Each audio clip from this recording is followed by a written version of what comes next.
So I always tell people I got to convince my kids they don't need spare tires, because I figure my generation is stuck. We're pretty much not going to change.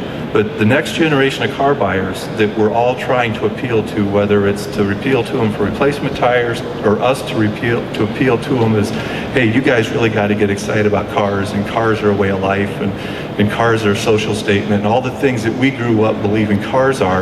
This next generation of kids isn't that focused on cars.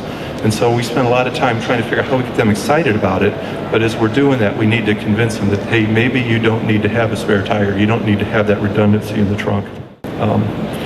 Next generation of sealants. And I say this without actually coming out saying what should it be. But as we move forward, things need to be more seamless for customers. It needs to be easy to do.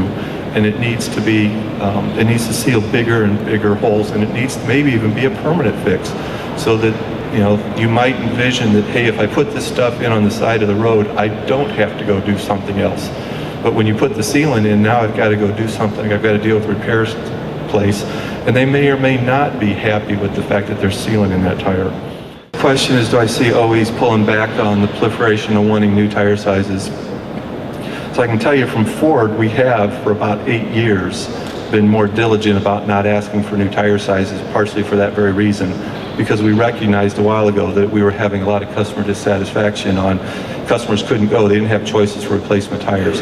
So we have been restricting it, but I can tell you as we go into new architectures, I am getting pushed by the studio. The question is, there a trend to reduce the number of low section height tires?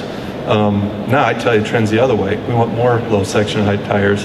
Design leadership is really what drives that. Right? It really wasn't, at least at Ford, it wasn't driven by performance so much as design leadership. Big wheels and tires that fill the wheel arches are design leadership metrics. And so the challenge to us is, when you have these low section height tires, how do you set the vehicle up? How do you design the tire and wheels in such a way that you don't have all that damage? And I tell you, because this is a subject near and dear to me, our vehicles have some stuff in them and some design criteria that make us more robust than others to some of the pothole damage, even with low profile tires. And we do pay a lot of attention to it. Doesn't mean we've eliminated it, but we do a lot of effort to try and make sure that customers can hit stuff and not damage the tire or the wheel.